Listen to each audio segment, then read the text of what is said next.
The leather couch in my brother Kevin's living room cost $18,000. I knew because I'd seen the receipt when I was looking for my credit card. The one he'd borrowed 3 weeks ago and never returned. Sarah, you're here. Kevin appeared from the kitchen holding a bottle of wine that probably cost more than my monthly grocery budget. Perfect timing. Mom and Dad just arrived. We're having a family dinner. I hadn't been invited to a family dinner. I'd come to get my credit card back. Kevin, we need to talk about. Later, he said, steering me toward the dining room. Come see what I just had installed. The dining room had been completely renovated since I'd last visited 2 months ago. New floors, new chandelier, custom built-in cabinets displaying expensive crystal and china. Isn't it gorgeous? Mom said, running her hand along the table. Kevin has such exquisite taste. Kevin beamed. The contractor said it's one of his best projects. Total investment was about $85,000, but it adds at least $120,000 to the home value. I felt sick. Kevin, can I talk to you privately? In a minute. Dad, check out the wine cellar I'm building in the basement. They all trooped downstairs while I stood there processing. Kevin worked part-time at a consulting firm, making maybe $45,000 a year. His wife Rachel hadn't worked since they got married 5 years ago. There was no way they could afford this house, let alone $85,000 renovations. Unless. I pulled out my phone and opened my credit card app. The one for the card Kevin had borrowed. Balance. $47,832. My hands started shaking. I opened my other credit card apps. The cards I kept in my desk drawer at home for emergencies. Card 2, $38,194. Card 3, $52,007. Card 4, maxed at $50,000. Total, $187,033 in charges I hadn't made. I heard them coming back upstairs, laughing about Kevin's wine collection plans. I met them in the foyer. Kevin, we need to talk. Now. Something in my voice made him stop. Sarah, what's wrong? I held up my phone. You've charged $187,000 to my credit cards. The room went silent. Oh, Kevin said. Yeah, I was going to talk to you about that. You were going to talk to me about stealing $187,000? I didn't steal it, he said defensively. I borrowed it. Family wealth is shared wealth. You have excellent credit and I needed to make some improvements before the housing market shifts. Shared wealth. My voice was rising. Kevin, these are my credit cards. My accounts. My debt. Mom stepped forward. Sarah, don't be dramatic. Kevin needed help getting established. You have a good job. You can afford to help your brother. I was 32 years old. I worked as a financial analyst making $95,000 a year. Good money but not $187,000 in credit card debt money. How did you even get my cards? Kevin had the grace to look slightly embarrassed. You left them at Mom and Dad's last Christmas. I made copies before giving them back. You made copies of my credit cards? I knew you'd say no if I asked. You're always so stingy with money. But we're family. What's yours is ours. Dad nodded. That's how family works, Sarah. We support each other. Kevin's building something here. This house is going to be worth over $1 million when he's done with renovations. With my money. Money you wouldn't even miss, Kevin said. You live in that tiny apartment. You drive a 10-year-old Honda. You don't spend anything on yourself. At least I'm investing it properly. Rachel appeared holding their 2-year-old daughter. Sarah, we really appreciate you helping us. Kevin's been so stressed about finances. You're being a wonderful sister. I stared at them. They actually believed this. They genuinely thought taking $187,000 without permission was acceptable because we were related. I'm going home, I said quietly. We'll discuss this later. Don't be mad, Mom called as I walked out. Kevin's doing this for his family. I didn't go home. I went straight to Patricia Vance's office, the attorney who'd handled my house purchase last year. Patricia, I need to sue my brother for fraud. 2 hours later I'd laid out everything. The copied credit cards. The unauthorized charges. The home renovations, furniture, the luxury car Kevin had bought last month that I thought was a lease. Patricia pulled up credit reports and bank records. Her expression grew grimmer with each page. Sarah, it's worse than you think. Kevin has also opened 2 personal loans in your name. Total, $75,000. And he applied for a home equity line of credit using your information as a co-borrower. What? How is that even possible? He has your social security number, date of birth, mother's maiden name. Everything needed for identity theft.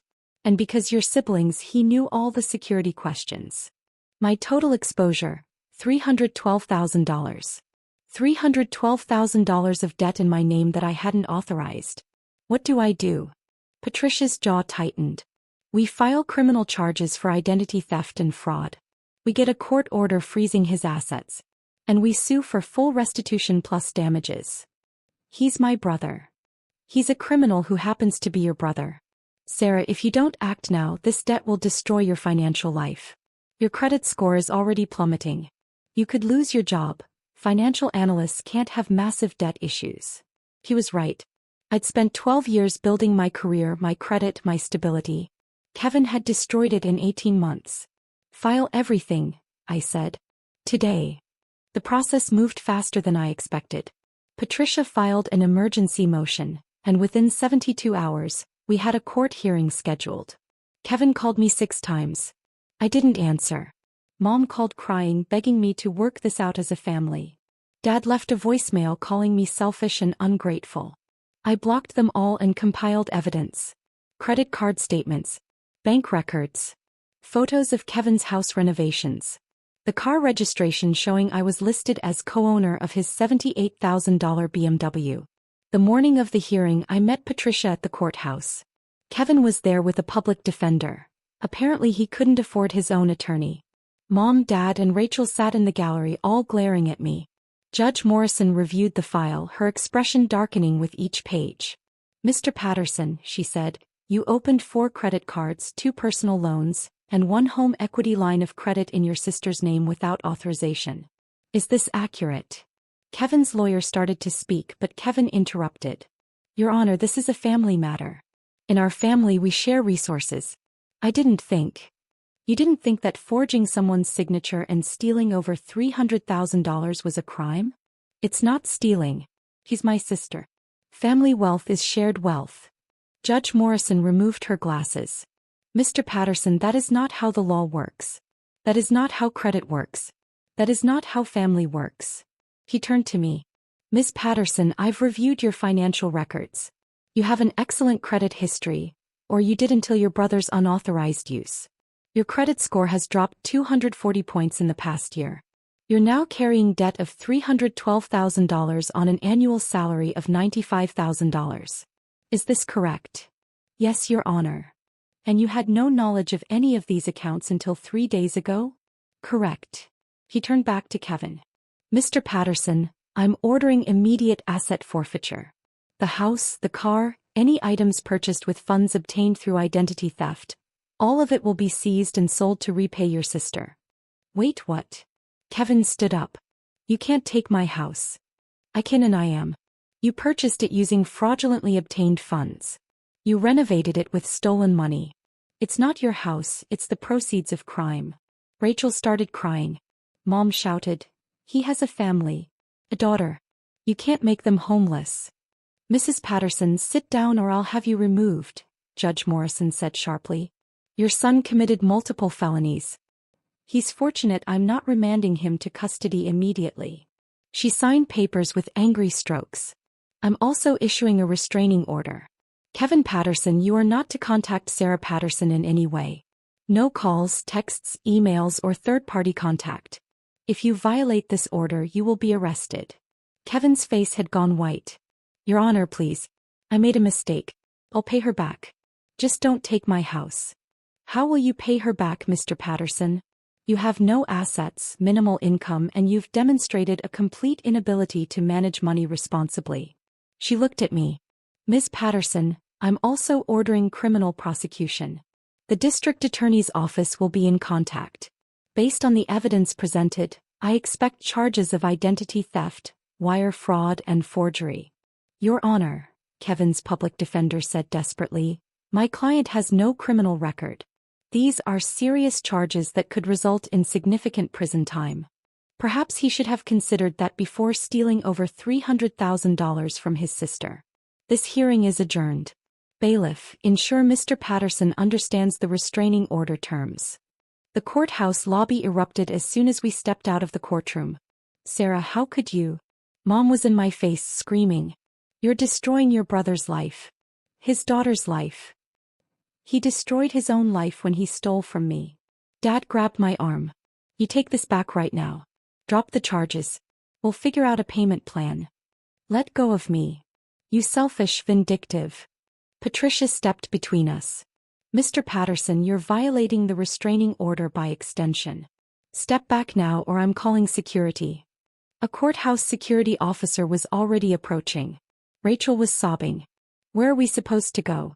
Sir, please. We have a 2-year-old. You should have thought about that before your husband committed fraud. He was trying to provide for his family. With my money. Money he stole. It's just money. Mom shrieked. He's your brother. Blood is more important than money. Then blood should have stopped him from stealing from me. The security officer escorted them away, still shouting threats and accusations. Patricia put her hand on my shoulder. You okay? No. But I will be. The asset seizure happened within a week. Federal marshals arrived at Kevin's house with a court order. Everything purchased with fraudulent funds was tagged and scheduled for auction. The house, $340,000 seized. The BMW, $78,000 seized.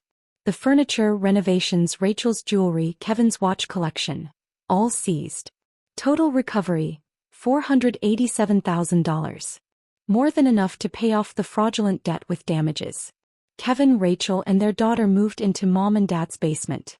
The criminal trial took 4 months. Kevin pleaded guilty to avoid a longer sentence. Judge Morrison sentenced him to 3 years in federal prison. Mr. Patterson, she said at sentencing, you betrayed your sister's trust in the most fundamental way. You stole her identity, her credit, her financial security. You destroyed relationships and showed no remorse until facing consequences.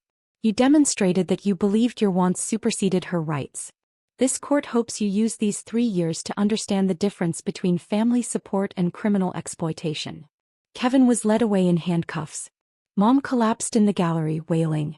Dad supported her, both of them looking 20 years older. Rachel sat alone, holding their daughter, staring at nothing. I felt nothing but relief. 6 months later, my credit score had recovered to 720. The fraudulent debt was cleared. My accounts were frozen and secured with every protection available. I'd also moved to a different city. New job. New apartment. New phone number. No forwarding address for my family. Patricia called one afternoon.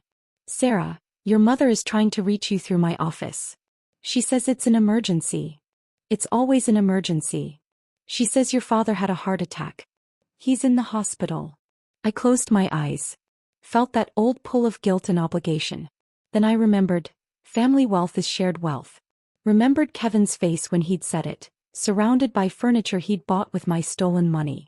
Remembered Mom screaming that I was selfish. Remembered Dad calling me vindictive for prosecuting a crime. Tell her I hope he recovers. But I'm not coming. Sarah. They made their choice, Patricia. I made mine. I'm done being the family A-team. I'm done being the responsible one who fixes everyone's problems. I'm done. Understood. I'll relay the message. After she hung up, I sat at my desk in my new office, looking out at a city where no one knew my history. Where I was just Sarah Patterson, senior financial analyst. Not Sarah the family bank. Not Sarah the doormat. Just Sarah. My phone buzzed. An email from my new bank. Your savings account has reached $50,000. Congratulations on your financial milestone. $50,000. Saved in 6 months. Money that was mine. That stayed mine. No brother maxing out my cards. No parents demanding I share the wealth. No family treating my accounts like community property. Just me, my money, and my boundaries. Some people would call me heartless for not visiting my father in the hospital. Cold for sending my brother to prison. Cruel for cutting off my family. Those people never had their identity stolen by someone who claimed to love them. Never watched their credit score destroyed by someone who said, family shares everything. Never been treated like a resource instead of a person. I wasn't heartless. I was healed. And healing meant walking away from people who confused love with theft. My brother had called my money, our money. The judge had called it what it really was, stolen property. And I'd called it what it should have been all along. Mine. Not shared. Not borrowed. Not community property. Mine. And now finally it was safe. Because the only person who could access it was the only person who'd ever earned it. Me. A year after Kevin went to prison, I received a letter forwarded through Patricia's office. It was from Rachel. Sarah, I know you don't want to hear from us. I understand why. But I need you to know something. I'm divorcing Kevin. I filed the papers last month. When the marshals seized everything, I finally saw what you've been trying to tell us. Kevin didn't just steal from you. He stole our future. Our daughter's security. My trust. He's appealed to me from prison 4 times asking me to contact you. To ask you to help with his legal fees for early release. To fix this like you've always fixed things. I told him no. I told him what you should have been able to tell him years ago. You're not responsible for his choices. I don't expect forgiveness. I was part of the problem. I lived in that house, drove that car, wore that jewelry, all bought with your stolen identity. I benefited from his crime. But I wanted you to know, you were right. About everything. And I'm teaching my daughter something different. That family means respect, not exploitation. That love doesn't come with a price tag. I hope you're living well. Right? I read the letter twice, then filed it away. Maybe someday it would matter. But not today. Today, I had a meeting with my financial advisor about my investment portfolio. About my future. The one I'd built. The one that was finally, completely mine.